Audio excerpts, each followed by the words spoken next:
right, welcome back to the Are We Chill podcast. Got such a special guest on today with the brothers here. Longtime fan of this gentleman, a former Stanley Cup champion, a musician, an author, a seven-time All-Star, an Olympian, and now a new friend of the Are We Chill podcast. Theo, welcome. Theo Fleury, welcome to the Are We Chill podcast. Yeah, good to be with you guys. Appreciate it. We always appreciate the opportunity to talk a little hockey. So. Absolutely. Yeah, absolutely. And yeah, with that list of, titles, I mean, where do we begin, with your life? But how are you doing today? And how's everything going up in Calgary? Well, obviously, it's been a challenging time for everybody. And, I work in the field of trauma, mental health, and addiction now. And I would say, in the 14 years that I've been in this business, I've never been busier, dealing with people, their mental health challenges and addiction issues and you name it. So it's been, interesting, but also it's been rewarding too, because this is my life's work. And obviously I put it out there a long time ago that, that I was here to help in any way, shape or form. And, kudos to all the people that do reach out and are looking for, some support and help, because that's half the battle right there. Speaking upon that as a former athlete, I think even, when you were playing in, the 80s and 90s, it wasn't as easy to go and ask for help. No, we drank and did a lot of drugs. That was the way that we coped with, with the pressures and, all that stuff. And, even when I was in New York, when this kind of all went sideways, that's when sort of my mental illness showed up was when I was in New York, and, nobody was talking about it then. And so, over the last probably, 5 years, we've seen more and more athletes, more and more celebrities, willing to put their story out to help other people. It's nice to see in 2021, it's a lot different where you sure can now. Yeah. But even today you see with current athletes, especially, let's talk about hockey. They still feel like maybe they can't. I think going through, and we want to get into your story, but just as this topic's up, what would be your advice to current players that are going through, mental health, depression, anxiety, addiction? What should be their call to action right now, Theo? Well, I think you just have to find a safe person, and I think, with Jonathan Drouin taking the year off, now Carey Price is has publicly come out and said, I need some help. And, that's important,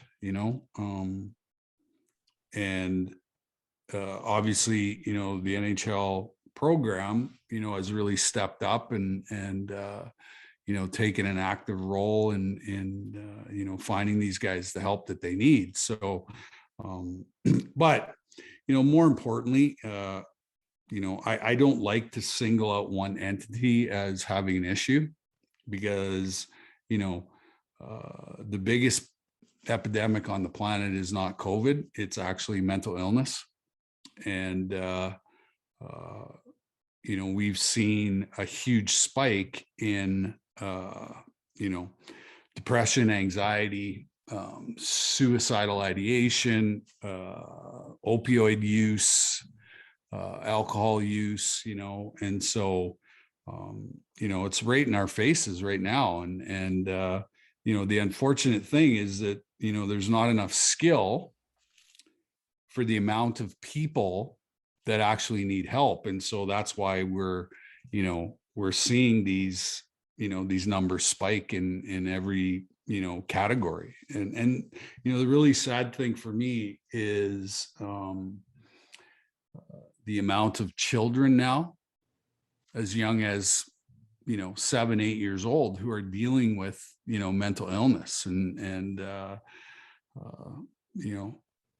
it's a long road in this space. It's a long road to find the right formula, the right person, the right group of people, to talk to this subject. And, you know, we've done a really poor job as a society of creating safe environments and safe spaces where people can actually talk about this stuff. Definitely. Theo, hey, welcome to the podcast. Happy to have you on. No, it's huge, and something that we're focusing on is mental health. I mean, that's not just the hockey stuff. This is important. Not a lot of podcasts are focused on it, and I love the fact that you have come out to want to help people, make it a positive impact.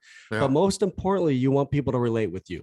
You've had a wild journey through it all, through the game, and also the ups and downs, right? So touch on your story a bit with, you know, the past and your struggles and how you've come out of it. Cause there's a lot of people, I know certain people in my life that have struggled through it and they haven't held themselves accountable.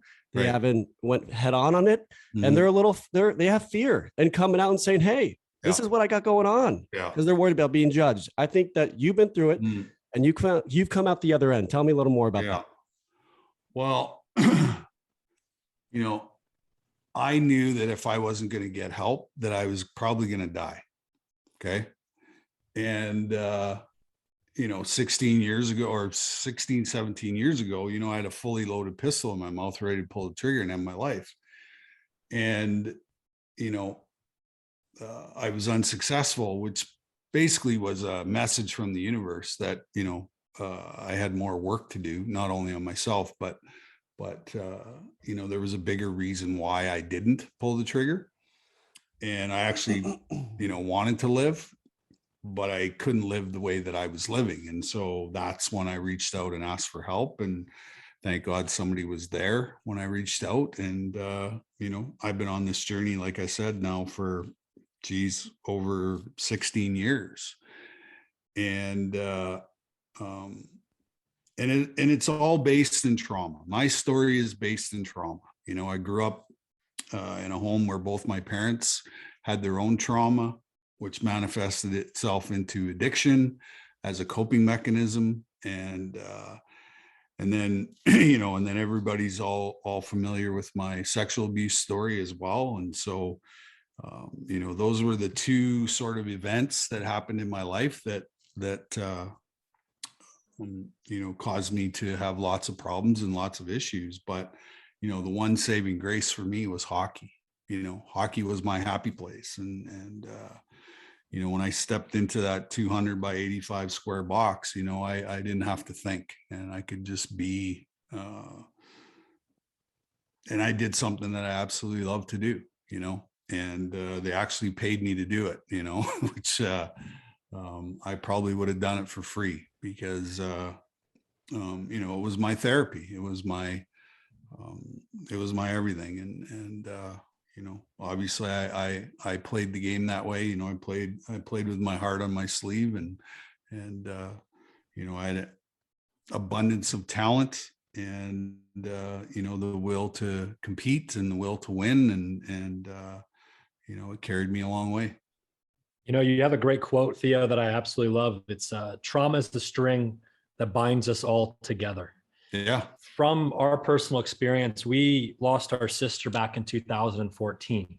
And for Ashley, you know, we all dealt with it differently. For me, you know, personally, you know, obviously you go through that depression, you go through that grieving process, but you turn to food, to alcohol, to sex, to drugs. And it's the facts. And, you know, for me, you know, that was the process. And it's how, you know, it's how do you get through all that and get to that full circle, holding yourself accountable, and realizing that this is just a Band-Aid, Theo. You know, and again, it was more of a comment that thank you for that comment, because we all are binded by that trauma, and no one's alone. And that's I guess my outreach to everybody listening to this right now is you're going through something. There's somebody, you know, at least 4 people on this podcast that are going through something. And I think that's a powerful statement you said, and I really appreciate it. Well, what was I going to say? You know, every single issue we have in society is based in trauma, right? But, you know, the way out of it is finding the gift in the adversity, right? Because what does adversity do? It builds resilience, right? And when we have resilience, then it doesn't matter what gets thrown at us. We're going to figure it out and we're going to get through it, right? So many people think, oh, I have a mental illness and I'm never going to be able to overcome this. And I'm not going to be, I'm not going to be the same person that I used to be. And what I tell them is I say, you're going to be a better person. You're going to be a better human being for having had this experience.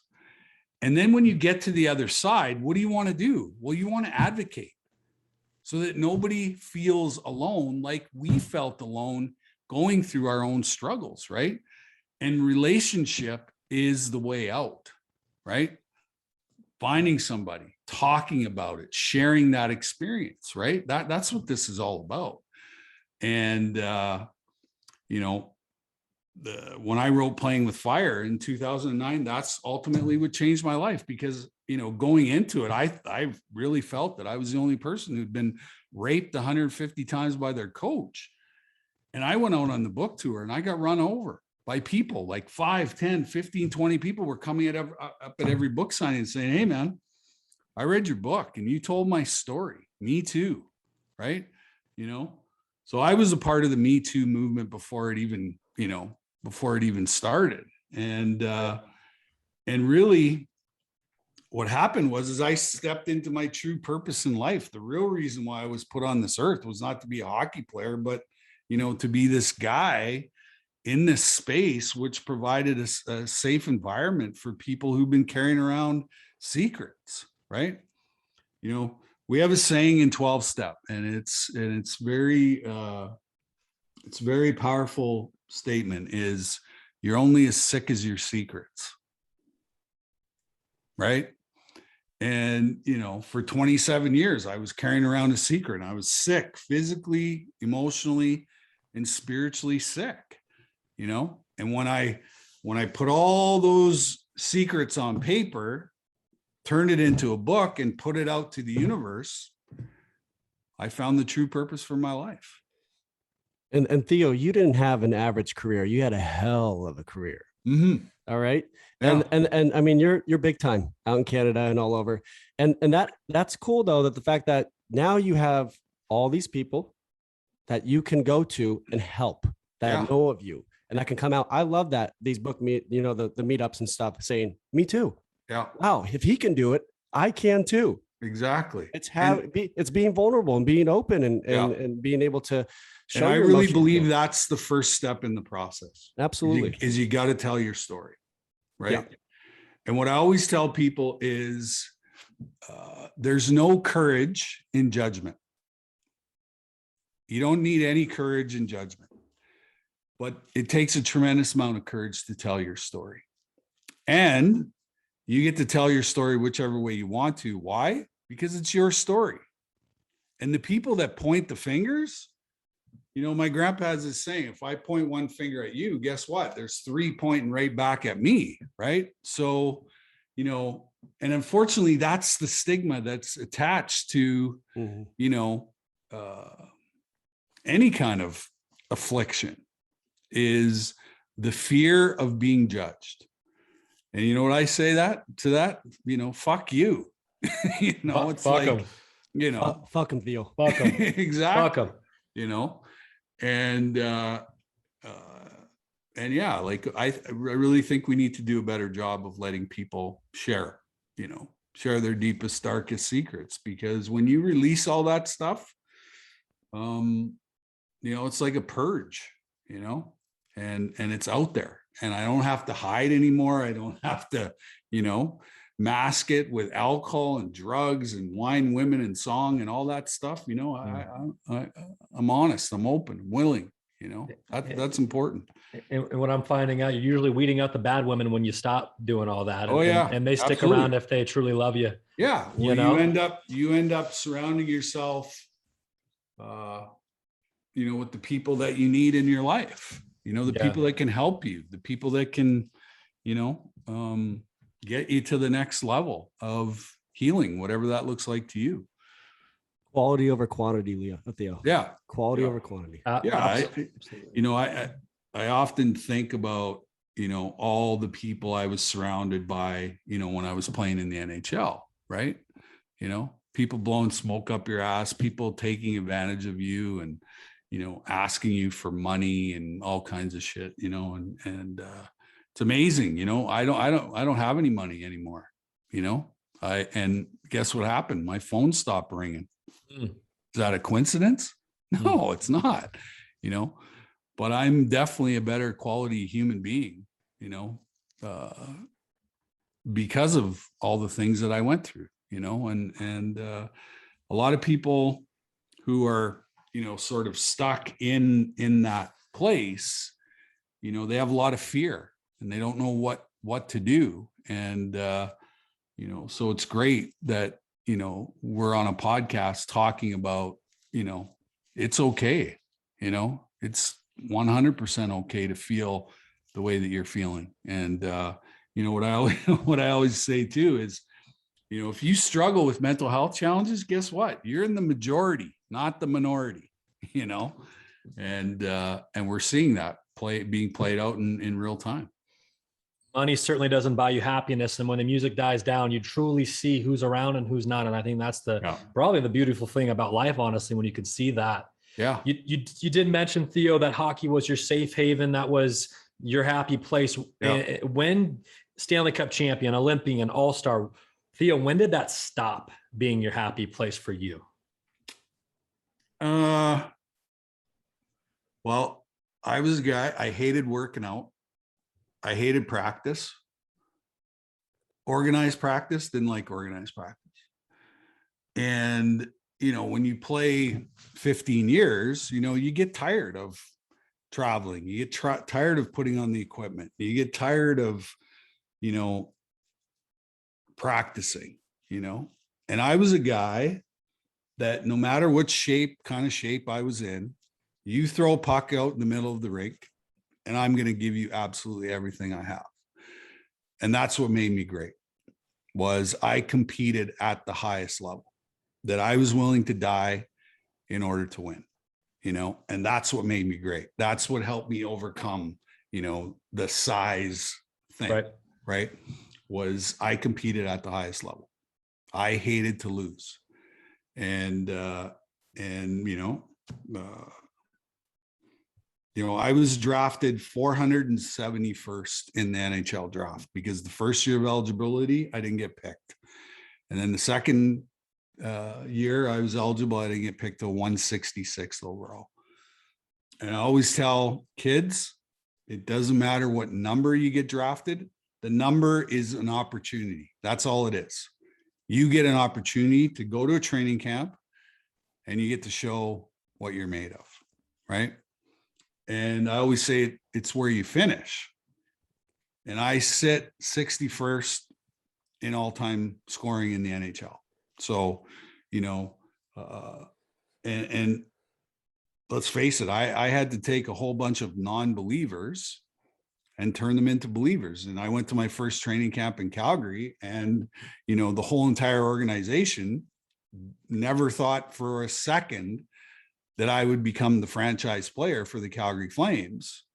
But by the time I left after that training camp, they all knew that I was going to play someday. You've shown something to these undersized players too. I feel like you're that guy that's put, you know, it on the map. Hey, if I can do it, you can too. Right.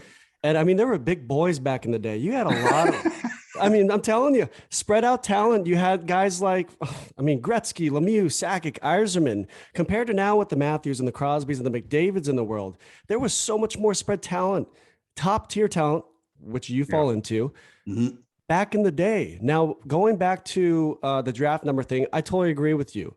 Look at Tom Brady, one of the best quarterback in the NFL ever. Yeah. Where was he? Come on now. Theo Fleury, same thing, right? So now here's the deal. The stats go, Moose Jaw Warriors, the WHL, you had 300-point seasons, okay? Calgary Flames, 200-point seasons, and a 96-point season as well. Your stats were incredible back in the day, man. So I want to ask, though, I mean, with present hockey, the NHL, how different is it now? Where do you see the game compared to, I mean, when you were playing? Yeah. Yeah, I played in the greatest era of superstars the game has ever assembled. Um, you know, but you got to remember there was only 21 teams, right? So there was less jobs, less opportunities, right? And there was, you know, from top to bottom, you know, a team could you know, dress four lines that could all, you know, be very effective and play. You know, and then, you know, the salary cap came in and, you know, it kind of bootstraps teams a little bit. You know, I understand why, you know, they wanted to do that, but, you know, is the game better? I don't know. You know, it's really hard to compare eras. And but, you know, like everything else in the world, you know, the game has evolved, right?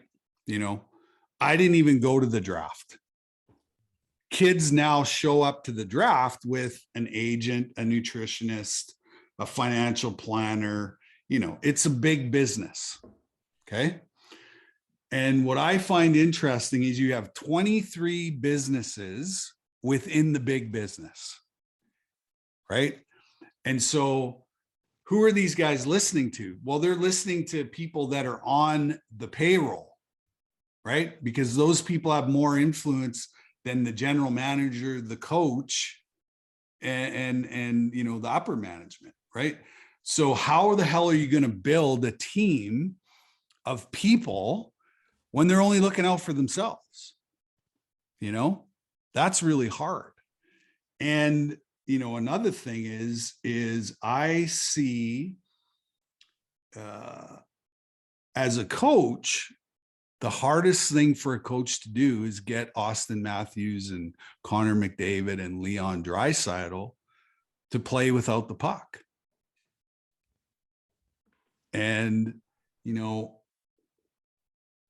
and I know as an ex-player who came in with, you know, the mantra that I was a highly skilled offensive guy.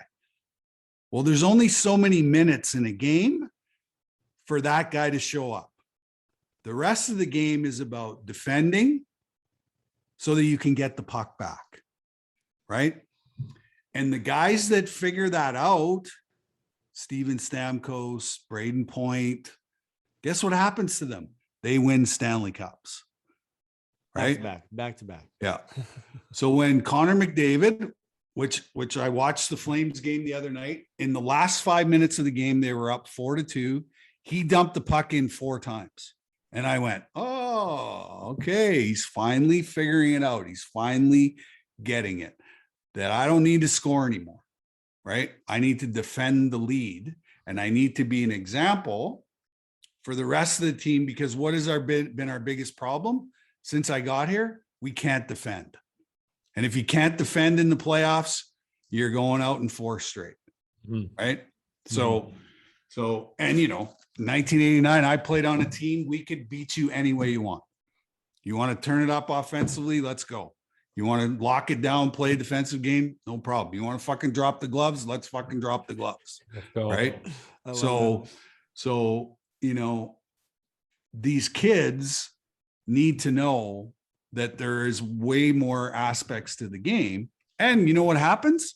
If you learn how to kill penalties, if you learn how to take face-offs, if you learn how to play in the last minute of a game defending the lead, what happens? You get more ice time. So your ice time goes from 10 minutes to 20, from 15 to 25, because the coach needs to trust you. And if he knows you can trust you, you ain't coming off the ice. Because his job is what? To win. Right? So he needs guys that can play the whole entire game. Right? You know, and I always tell kids that all the time. Yeah, you're a gifted offensive guy, but guess what? There's only 10 minutes in a hockey game that actually needs that skill.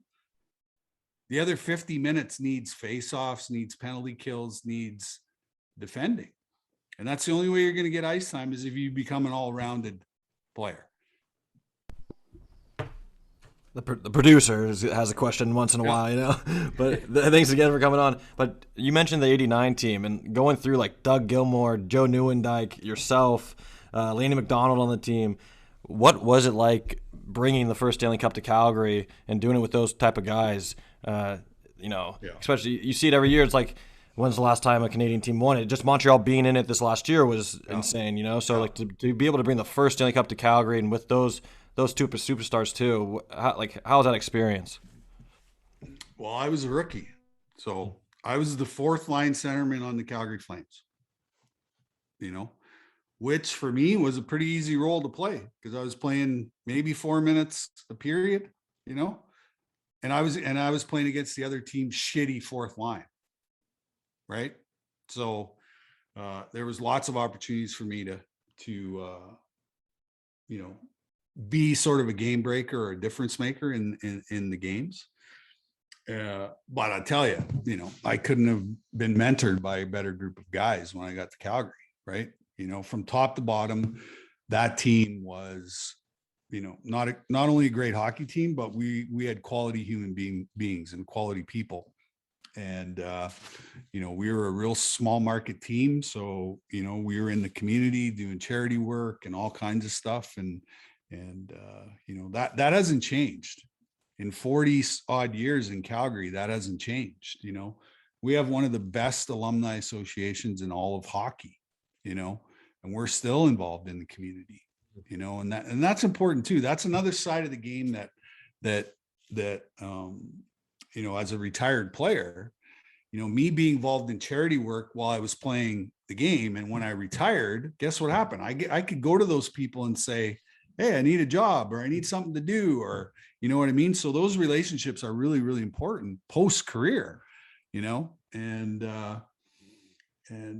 yeah, when you're a kid, playing road hockey and it's minus 50 out on the prairies, you're dreaming about playing in the NHL.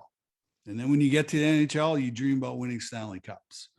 And, for me, that happened within a 6-month period, but what the interesting thing is I didn't really get another sniff the rest of my career. The closest I got was, we lost when I was in Colorado and we lost to Dallas in Game 7 of the conference finals. And then Dallas went on to beat Buffalo, for their one and only Stanley Cup. So if we would have beat the Stars, I probably would have 2 Stanley Cups.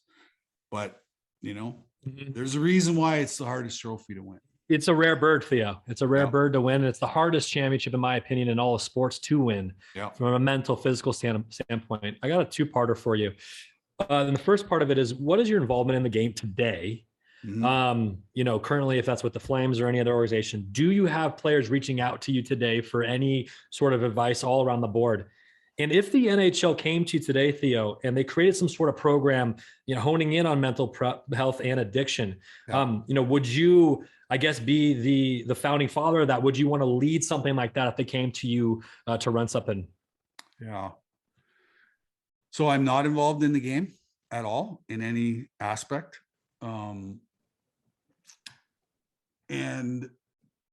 like I said, this issue is the biggest issue on the planet, right? And my role in all of that is to create a global mental health initiative, right? So if I was to go into hockey and be, sort of the mental health guy in hockey, then I would be neglecting what I was really meant to do. And that's to be doing what I'm doing right now. So, of course I miss the game. I miss competing and all of that. But more importantly,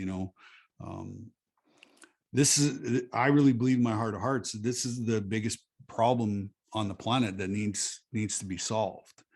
And, I'm getting close to finding the solution. And when I do, we'll start to roll out, that program on a bigger scale, because what I've been doing is testing all these theories, with a small group of people, and we're having a huge amount of success getting people well. Love to hear that. I want to go back quickly to your playing career. I wanted to bring this up. I've been thinking about it. So, back in your era, it was mean and nasty. Compared to now, mean and nasty. I mean, so, but there was a certain play that I had to bring up, and it's in every highlight reel and every intro. Hockey Night in Canada on Saturdays, you'll see it. It's that game-winning goal in overtime when you intercepted the pass from Mark Messier coming from the halfway point, going in and just going 5-hole on Grant Fuhrer, baby. So I love that celly though, on the knees, the 360 spin. That's like an iconic moment. Tell me about the feeling in that moment. If you even remember it, I would have blacked out if I'm in that moment. What was it like to be that guy and to go on and win? So basically, if you play for the Calgary Flames and Edmonton Oilers back in the day, it didn't really matter, but you had to beat that team. Right. That was, and those nights you were putting your equipment on, it wasn't called equipment. It was a suit of armor and you were going to war. Okay. And back in those days, we were full baseball swinging, slashing each other, hoping to hit bone. Okay. That's how much we hated each other. And, that series was no different. And in the 80s and early 90s, the Stanley Cup went through either Calgary or Edmonton, right? Whoever won that series. And the last series between the Edmonton Oilers and the Calgary Flames was what? 1991. That's the last time. So almost 30 years ago was the last time these guys played in the playoffs. And, I played that whole entire series. I had a 2nd-degree MCL sprain in my right knee, and I had a 2nd-degree separated shoulder. So I was getting shot up with Novocaine, before the game, the whole series. And I had scored 51 goals in the regular season. I hadn't scored a goal in the whole entire series up until that point. And so, if we don't win that game, we don't get a chance to go to game 7. So obviously, that's where all the emotion, that's where all the, you saw in the celebration, right, was that. And, I always prided myself on as a guy, if the game's tied 2-2 and there's 5 minutes left in the game, I want the puck on my stick because I know it's going in, right? And that's what we all play for. That's what we all play for, is those opportunities to have those big moments, right? And, for me, it all came together in that game 6, and what the interesting thing was, my first 2 NHL goals was Hockey Night in Canada, Saturday night, Saddle Dome in Calgary. I scored my 2 first NHL goals against Grant Fuhrer and the Edmonton Oilers, right? And I always prided myself every single opportunity and chance we got to play against the Edmonton Oilers, because you really get to find out what you're made of, because at the end of those games that if you don't have an ice bag somewhere on your body, then you haven't done your job. And that was the mentality that we had. It was old school. And when your teammate was involved in a scrum, you better get your ass into the scrum. Now I watch fucking Johnny Gaudreau when there's a scrum. He's standing on the outside, watching, and I'm like, what the fuck, like, get in there, but the game's changed, obviously the game's changed, but, and the playoffs is where you ultimately make a name for yourself, right? I want to add a comment. Go ahead. And that's what you're paid to do, That's that's a great point, Theo, on the fact that these guys don't defend their teammates at times. They don't defend their goalie at times. They're in the crease and they're fucking hacking at the goalie. Yeah. And the guy's just watching. I'm like, if I was on the ice, I'd be fucking going after that guy right now. I mean, that's what you did. You didn't give a fuck what size they were. You go after them. I love that. I used to run a hockey school for 15 years in Calgary and in my hometown. And the first day I would get everybody around the net and I would say, you see that blue ice there? I go, there's bags and bags and bags and bags full of money right there. But I said, it hurts to go in there. Right. and it's the truth, because I remember that series. You go stand in front of the net on the power play, and they're breaking double fiberglass coho sticks over your back, and there's no penalties called. Right? It's a different game. It's a different game. It was a different game. And, that series in 91, if it was played right here, right now, we'd all be in jail. That's how brutal, violent, it was. But that point. But it was the funnest, thing to be a part of.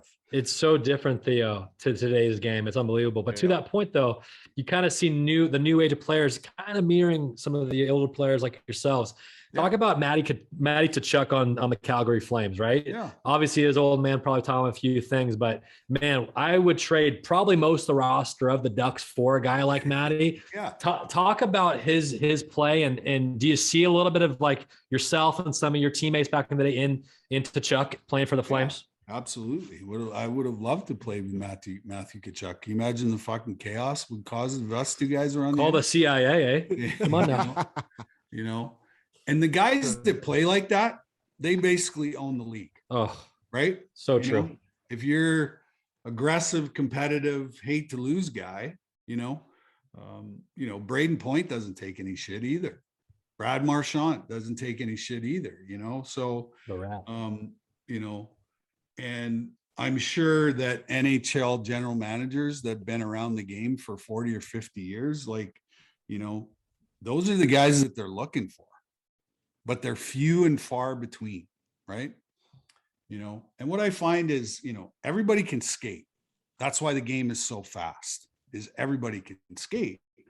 But most of them are just speed skaters with hockey sticks. That's all they are, because they can't do anything else, And, the game is really overcoached, There's 4 or 5 coaches on the bench with iPads, I always say, if I came off the ice after a shift and the coach handed me a fucking iPad, I would fucking smash that thing into 1,000 pieces. Because I know when I make a mistake, I don't need to fucking see it over and over and over again. Right. But guess what? I'm probably the only guy on the whole entire bench who can go out and redeem that mistake. Right. So, yeah, but it's, it's a different time. It's just a different time, different era, there's no doubt that, we were a tough group of guys, but the best part was, we'd go out on the ice and beat the shit out of each other, and then we'd see each other in the bar and we'd be fucking drinking together. Yeah. That's what the game's all about. Now they fucking text each other, or, they hop on NHL 21 with their headsets on and they're fucking playing Xbox against each other. Yeah. So yeah, but it's a different time, different era. It's a different game. Hey, so going back to your book, by the way, just bought it. It came this morning, so I'm a little pissed that I couldn't get into it, but I'm going to get into it. I got a few flights coming up, so I can't wait. Good. Awesome. I want to talk about, again, can't wait. That book coming out in 2009. I wouldn't say social media was pretty prevalent, even in 2009, from Twitter to Instagram to Facebook. Listen, your book reached so many different people. So again, talk about how that happened, and maybe a few stories on real people, not even out of hockey, that came like, again, me too, thank you. But I solely believe that book reached more people than maybe social media would. Well, I can tell you, 4 days before I went to Toronto to launch the book, I was shitting in my pants, like scared, because I had no idea how all of you were going to react to what was in the book. And I also knew I was going to go do a whole bunch of media. And I knew that the only thing that the media would be interested in would be to re-victimize me as much as they possibly could. Right. So because I'm a fairly smart and bright guy, I spent 4 days on my computer researching every single thing I could find on the subject of sexual abuse, because I wanted to get a story of hope and healing and recovery, out to the masses. So I show up in Toronto. I do 300 interviews in the first 4 days that I'm there. And just like I predicted, The only thing they were interested in was the gory details of my sexual abuse, right? But like a good politician, I knew that I didn't have to answer the questions directly. And so instead of their agenda, it became my agenda, because I started throwing stats out there and talking about different stories and all this stuff. And so I got this message of hope and healing and recovery. And then, the next thing was the first book signing. And to be honest with you, I didn't think anybody was going to read the book.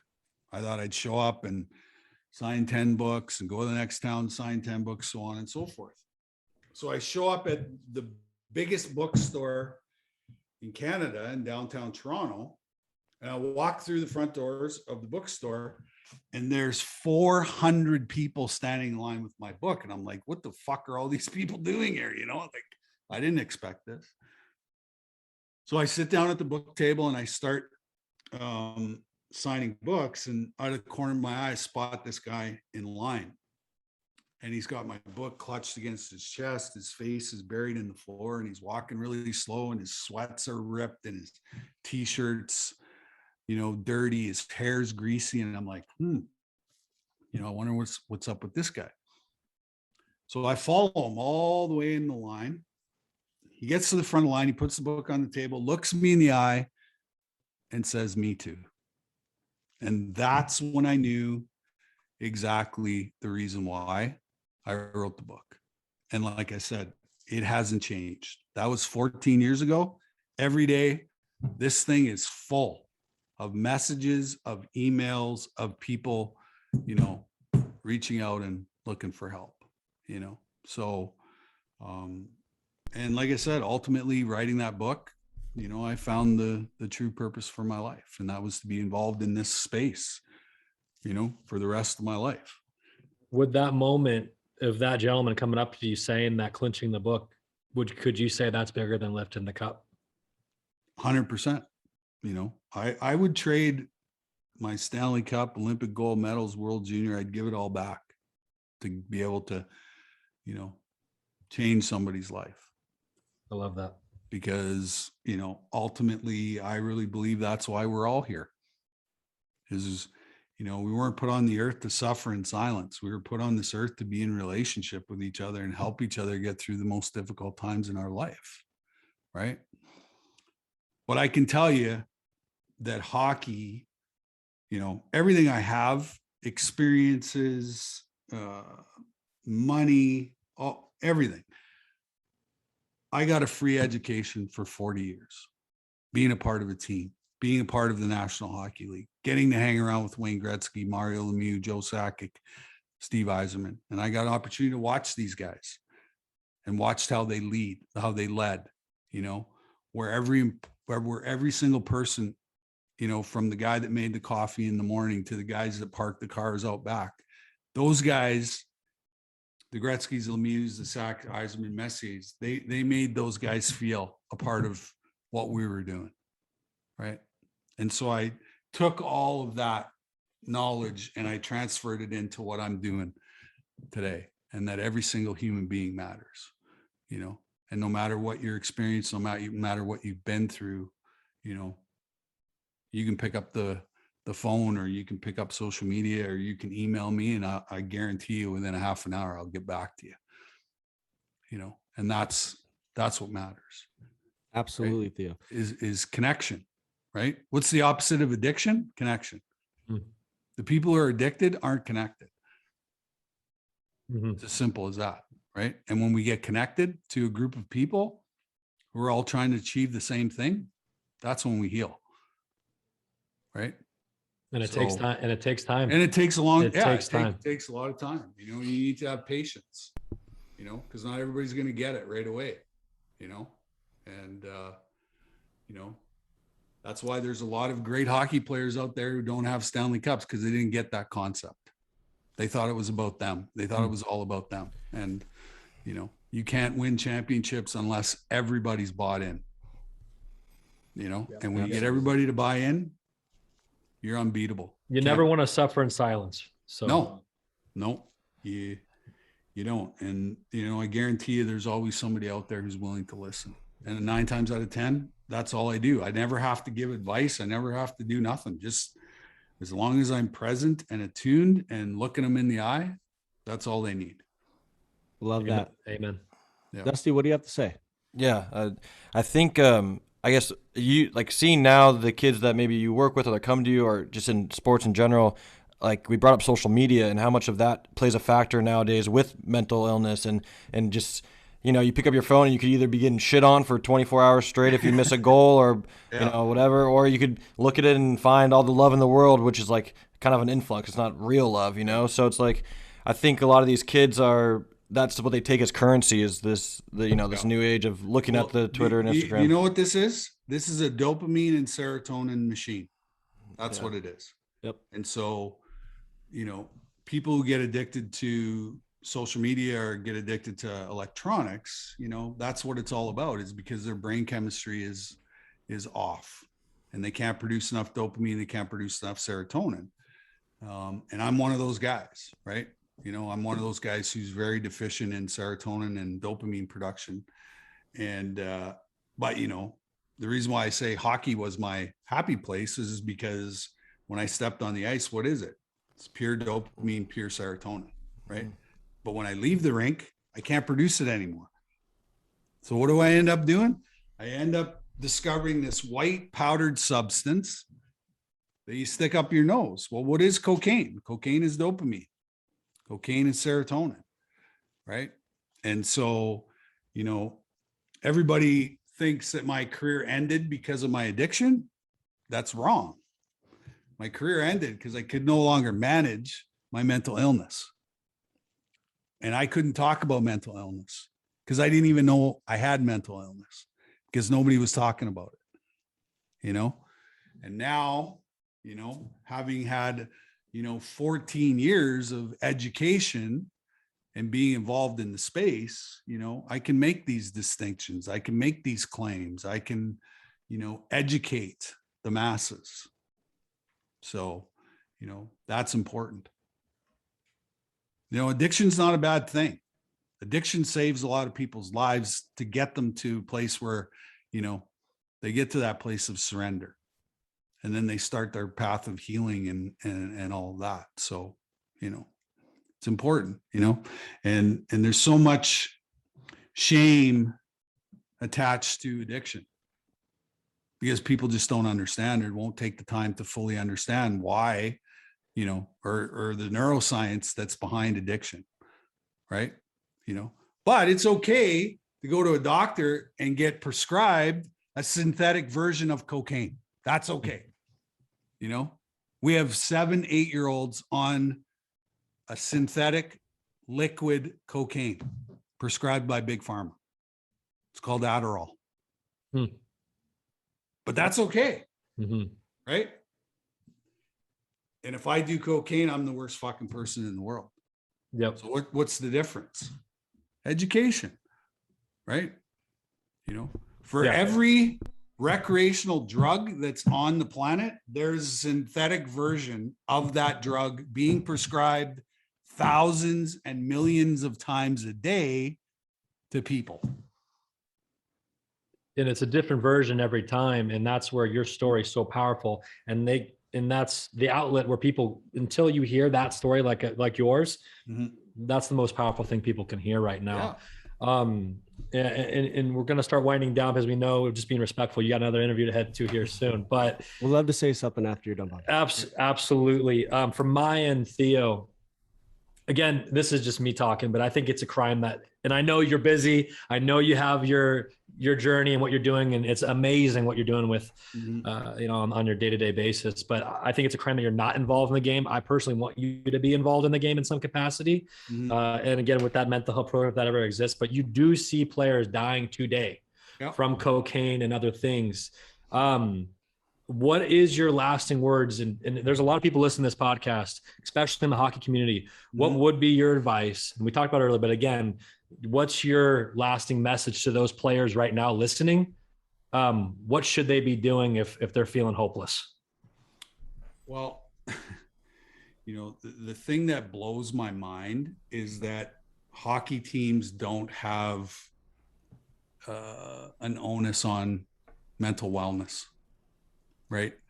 You know, and it's because of stigma, because of, you know, there's still a lot of old school mentality in the game.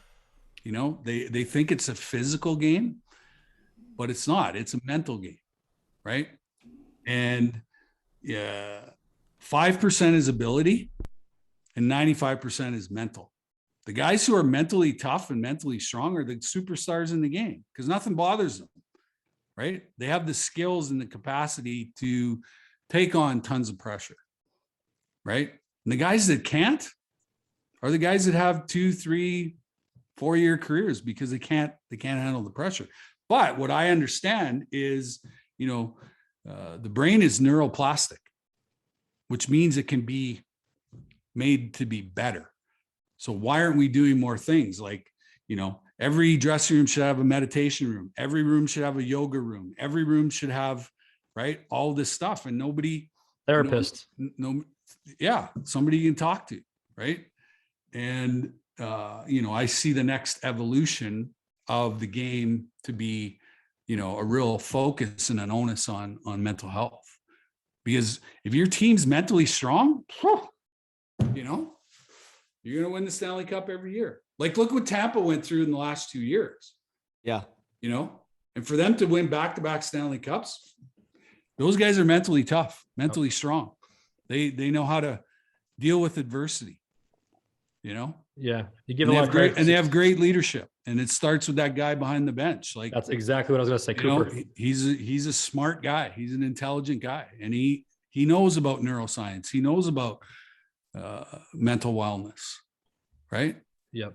And I see the game evolving, Theo, into that. I just think it's going to take time. Yep. You got openly gay players now. You got, you know, now it's starting to be open with the mental health conversation. I truly believe, give it some time, and I see it happening. Yeah.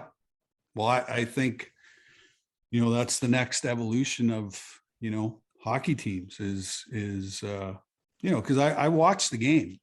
I know the guys that are mentally tough. I know the guys that are, you know, mentally challenged, you know, but I also know that I can take that mentally challenged guy and turn him into a hell of a hockey player. Theo, you ever considered coaching, bud? No, I told my wife to kick me right in the nuts if I ever mentioned it. So I don't know if I could relate.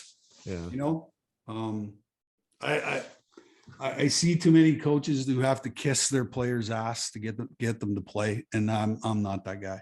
Well, sensitive. You know? Yeah, I'm not that guy. So I don't know. Maybe I could adjust, and maybe I could, but you know, my full attention is, you know, like I said, on the global epidemic of mental illness, and like I said, you know, some of the things that I'm working on, some of the things that I'm doing, I think can change the whole landscape of how we deal with this. You know, psychedelics, I believe, is the next big wave in curing mental illness. You know, we're at the beginning stages, and but I hope they don't fuck it up, you know, and think that it's all about money, because it's not. You know, it's not. It's about getting people well. And if you get people well, the money takes care of itself. Sure. Yeah, no, I love that. Carcella with everything with the microdosing and all that. I see that as well as a positive in the right direction too. Yeah. Yeah. I think that's the next big thing, but unfortunately it's going to bury big pharma. Mm-hmm. It's going to bury them because they won't be able to compete. Sure. Dusty, Court, any last comments for Theo? Yeah, absolutely. So I'm going to say, Bobby, thank you for touching on the mental health stuff today. You've been really good about that. And Theo, you had a hell of a career, right? But your purpose is helping people, right? Mm-hmm. You know, you had your happy place with hockey. You did your job. You made the most of it, and you did it all, right? Any kid would dream to have your life. Of course. Yeah, right? Absolutely. But I want to say we're in Anaheim. Here in Orange County, we got glass seats to the Ducks. Do you ever want to come out to Cali? We'll have some fun, and vice versa, going out to Calgary as well. My buddy has a house on Manhattan Beach down in LA, so I go to see him quite a bit. And I'll just, leak this out on the podcast. I've been working on a movie deal. Hey. So I've been in LA lots meeting with actors and producers and money people and all that. And we're this close to making it happen. So beautiful. I'm sure it's gonna be an amazing story as well. Yeah. We'll have to grab a bite or something next time Yeah, you're down. That'd absolutely. be awesome. And I'd love to go to a game with you guys. We would love to. We love to have you, Dusty. And my favorite golf course can I guess? Yeah. Pelican? Yeah. I was gonna say that too. Yeah. Every time I had a day off, in LA, I went to Pelican Hills. Hell yeah. It's a beauty. Let's go swing a little. There you swing a go. little, Theo. Mine will be pretty, but yeah. Love it. Yeah, we could do that. We could do the podcast on the course. Yes. Well, let's go. We'll be in the sand trap. Yeah. Big Cat be in the litter box. Yeah. Let's go. Exactly. All right, Dusty. No, I just want to say thank you, Theo, for sharing your story. Not just, of course, to us, but how you've been doing it for the last, how many years. And how Bobby brought it up. Yeah, everyone's going through something. We're all dealing with it. I actually saw my therapist right before we did the podcast.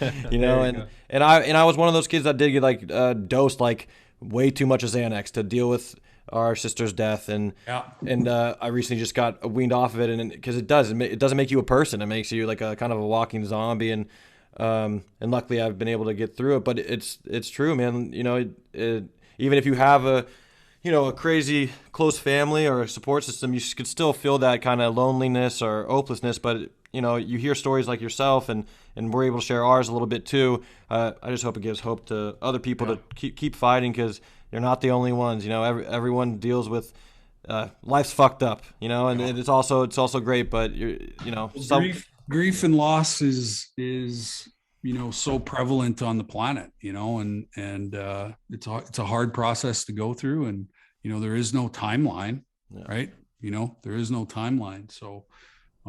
So yeah, I wish you guys nothing but the best, and keep up the good work. And thank you. I really appreciate any opportunity I get to talk about this, because like I said, it's the biggest epidemic on the planet. And, at some point we're going to get out of this COVID thing. And, that's what I'm getting prepared for, is the aftermath of what, being locked down and all that stuff has done to people for the last 2 years, because it's going to be exponentially worse than it already is. Yeah. Well, likewise. And Theo, you're a beautiful soul. We loved having you today. And hey, thanks for joining the Are We Show podcast. We really appreciate it. We'll stay in touch. Cheers, boys. You too. All right. We'll get some dinner soon. We'll get some dinner soon. Thanks again. Good. Take care, guys. Take care. All right. Bye. Bye-bye.